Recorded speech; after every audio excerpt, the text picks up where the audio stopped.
பாஜகவுக்கு எதிராக முழக்கமிட்ட மாணவி சோஃபியாவுக்கு எதிரான புகாரை திரும்பப் பெற மாட்டேன் என பாஜக மாநில தலைவர் தமிழிசை திட்டவட்டமாக தெரிவித்திருக்கிறார். சென்னை விமான நிலையத்தில் செய்தியாளர்களிடம் பேசிய அவர் திமுக தலைவர் ஸ்டாலினுக்கும் கடும் கண்டனங்களை தெரிவித்தார். அரசியல் கட்சி தலைவர்கள்ட்ட கேட்கிறேன், அண்ணன் ஸ்டாலின் கேட்கிறேன், அவரை ட்விட்டரை நான் கடுமையாக கண்டிக்கிறேன். ஒரு அரசியல் கட்சி தலைவர் எதிர்த்து கோஷம் போட்டா உங்களுக்கு அவ்வளவு மகிழ்ச்சியா இருக்குதா? நீங்க உங்களை எதிர்த்து பேசினா மெட்ரோ ட்ரெயின்ல வந்தவங்களை அடிச்சவங்க நீங்க எந்த அளவிற்கு தினகரன் அலுவலகத்தை எரிச்சவங்க நீங்க. கருத்து சுதந்திரம் எங்க போச்சு? நாங்க அப்படிலாம் செய்யலைங்க. எனக்கு விமானத்துல அமைதியா பயணம் செய்யறதுக்கு உரிமை இருக்கா இல்லையா? அப்ப உங்களுக்கு எதிராக நான் விமானம் என்னோட கம்ப்ளைண்ட பாருங்க. நான் ஏர்போர்ட் அத்தாரிட்டி தான் நான் கம்ப்ளைண்ட் கொடுத்தேன். அவங்க அதுக்கு மேல என்ன நடவடிக்கை எடுக்கணுமோ எடுத்திருப்பாங்க. அப்ப அவர் மாத்திரம் போலீஸ் ஸ்டேஷனுக்கு கம்ப்ளைண்ட் இல்ல, நான் வாங்க மாட்டேன். விமானத்திற்குள் சென்று கோஷமிடுவது கருத்து சுதந்திரத்திற்கு எதிரானது என்று மீன்வளத்துறை அமைச்சர் ஜெயக்குமார் தெரிவித்திருக்கிறார். சென்னையில் செய்தியாளர்களிடம் பேசிய அவர் இதனை தெரிவித்தார். கருத்து சுதந்திரம் இருக்குன்றதுனால நீங்க ஃபிளைட்டுக்குள்ள போய் ஒலிகன்னு சொல்லுவீங்களா? நீங்க சரி, நீங்க ஒரு கட்சியில இருக்கீங்க, மதிமுகவோ திமுகவோ இல்லை அதிமுகவோ வேற எந்த கட்சியில இருக்கீங்க? நீங்க காங்கிரஸ். நீங்க டிராவல் பண்றீங்க ஏர்போர்ட்டுக்குள்ள உங்க பேர் என்ன? தாய்மானன் ஒழிக அப்படின்னு சொன்னா அது அனுமதிக்கப்பட வேண்டிய ஒன்றாது. எதுக்குமே ஒரு ரைட் பிளேஸ் இருக்கு, ரைட் டைம்னு இருக்கு. ஸோ இடம்பொருள் ஏவல் எதுக்கு அந்த காலத்துல சொல்லியிருக்காங்க. அந்த இடம்பொருள் ஏவல் அதை வைத்து தான் போராடணும். மீட்டிங் போட்டு பேசுங்க, கருத்து சுதந்திரம் பண்ணுங்க, ஜனநாயக ரீதியில் ஆர்ப்பாட்டம் பண்ணுங்க, ஜனநாயக ரீதியில் போராட்டம் பண்ணுங்க. அதெல்லாம் யார் தடுத்தா? கடைமடை பகுதிகளுக்கு போதுமான நீர்வரத்து இல்லாததால் 35,000 ஏக்கர் சம்பா பயிர்கள் நோய் தாக்கும் அபாயத்தில் உள்ளன. காவிரி நீர் சென்று சேராத கடைமடை பகுதி விவசாயத்தை இந்த தொகுப்பில் பார்க்கலாம்.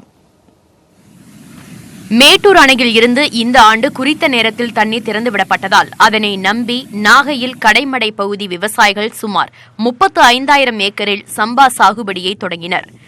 ஆரம்ப கட்டத்தில் நாகையை காவிரி நீர் நனைத்து சென்ற நிலையில் திருச்சி முக்கொம்பு அணை உடைந்ததால் நாகை கடைமடை விவசாயத்திற்கு செல்ல வேண்டிய தண்ணீர் கொள்ளிடம் வழியே வீணாக கடலுக்கு செல்கிறது. பழைய கால மெத்தடில் மூட்டையை போட்டு அடுக்கி கடைகோடிக்கு இருக்கிற விவசாயிகளுக்கு தண்ணி கொடுத்தீங்கன்னு சொன்னால் நாங்கள் 25லேருந்து 30 நாள் உள்ள பயிர்களை எப்படி காவந்து செய்ய முடியும்? அடுத்தது நீங்கள் லேட் பண்ணுன்னு 15 நாளைக்கு தண்ணி கொடுக்க முடியாதுன்னு சொல்றீங்க. 15 நாள்னா 40 நாள் ஆகிடும். 40 நாள் தண்ணி வைக்கலன்னு சொன்னால் சூரிய நோய்களுக்கு பாதிப்புக்கு உள்ளாயிடுவோம்.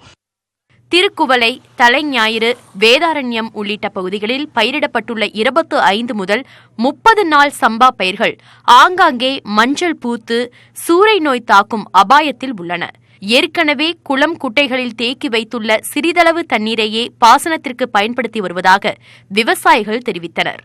1 லட்சம் 2 லட்சம் செலவு பண்ணி வெட்டியிருக்க எங்களுடைய சொந்த பராமரிப்பில் இருக்கிற குளத்தில் இருக்கிற தண்ணி தான் இறைச்சி இப்போ 10 ஏக்கர் இருக்குன்னு சொன்னால் 2 ஏக்கரை காவந்து பண்ணுறதுக்காக ஒரு முயற்சியில் ஈடுபட்டு இருக்கோம். ஏன்னா நாங்கள் 10 ஏக்கரும் போயிடுச்சுன்னா வாழ முடியாது. 2 ஏக்கரை சாகுபடி பண்ணோம்னா தான் எங்களுடைய வயிற்றுக்காச்சும் மிஞ்சும். நீர்வரத்து குறைவால் விவசாயம் மந்தமாக நடைபெறும் நிலையில் வேலை வாய்ப்பும் குறைந்து விட்டதாக வேதனை தெரிவிக்கிறார்கள் அடுத்த வேளை உணவுக்காக உழைத்துக் கொண்டிருக்கும் விவசாய கூலி தொழிலாளர்கள். இந்த தண்ணி நின்று விட்டுன்னு வச்சுங்களேன், எங்களுக்கு பொழப்பு கிடையாது சாமி. இதை கொண்டு தான் நாங்கள் பொழைக்கணும். எங்களுக்கு ரெகுலராக தண்ணி வரணும் சாவடிக்கு. அங்கங்கே இந்த வாய்க்கால வரப்பெல்லாம் காஞ்சி போய் கிடக்கு. நாங்கள் எப்படி பொழைக்கிறது சொல்லுங்கள்? பொழைக்கவே முடியாது. இந்த 100 நாள் வேலை இல்லாத பூட்டு, அது இல்லாத பூட்டு மோடி இல்லாத பண்ணிட்டாரு எங்களுக்கு. அப்புறம் நாங்கள் எப்படி பொழைப்போம்? கடைமடைக்கு தட்டுப்பாடின்றி தண்ணீர் விட போர்க்கால நடவடிக்கை எடுத்தால் மட்டுமே கருகும் நிலைக்கு செல்லும் சம்பா பயிர்களை காக்க முடியும் என்ற சூழல் உருவாகியுள்ள நிலையில் உடைந்த முக்கொம்பு மேலணையின் மதகுகளை சீரமைக்கும் பணி 12வது நாளாக தொடர்ந்து நடைபெற்று வருகிறது.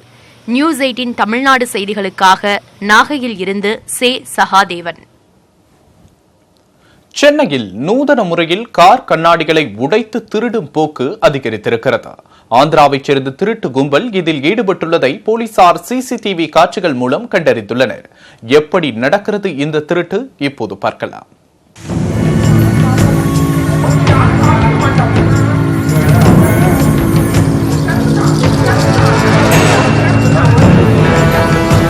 சென்னையில் கவனத்தை திசை திருப்புதல் உள்ளிட்ட பல்வேறு விதங்களில் கொள்ளை சம்பவங்கள் அரங்கேறி வந்தன. இதுகுறித்து பொதுமக்களிடம் விழிப்புணர்வு ஏற்படவே கொள்ளையர்கள் தங்கள் தொழில் பாணியை மாற்றிக்கொள்ள தொடங்கியுள்ளனர். தனியாக நிறுத்தப்படும் காரின் கண்ணாடிகளை சத்தமின்றி உண்டிவில்லால் உடைத்து பணம் பொருட்களை கொள்ளையடிக்கும் புதுவித வழிமுறையில் இறங்கியுள்ளனர்.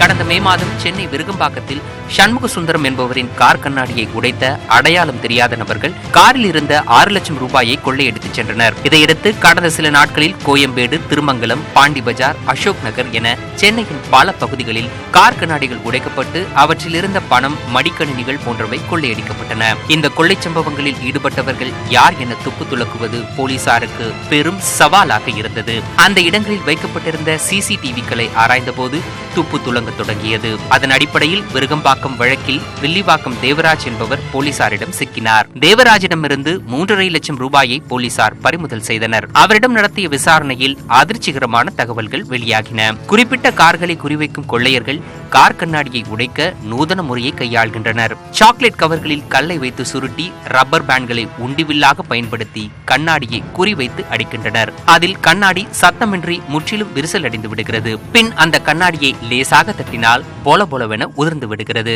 அதன் பிறகு காருக்குள் இருக்கும் பணம், மடிக்கணினிகளை கொள்ளையடித்து விடுகின்றனர். கோயம்பேட்டில் கடந்த வாரம் கார் கண்ணாடியை இதே முறையில் உடைத்து 5 பேர் மடிக்கணினி உள்ளிட்ட பொருட்களை கொள்ளையடித்தனர். இந்த கொள்ளை தொடர்பான சிசிடிவி காட்சிகளை பார்த்தபோது ஆந்திர மாநிலத்தை பூர்வீகமாக கொண்டு சென்னை வில்லிவாக்கம் மற்றும் திருச்சி ராம்ஜிநகர் ஆகிய பகுதிகளைச் சேர்ந்த பிரபல கொள்ளையர்கள் இதில் ஈடுபட்டுள்ளது தெரியவந்துள்ளது. கொள்ளைக்கு பெயர் போன ராம்ஜிநகர் கொள்ளையர்கள் புதுவித பாணியில் கொள்ளையடிக்க தொடங்கியுள்ளது போலீசாருக்கு சவாலாக உள்ளது.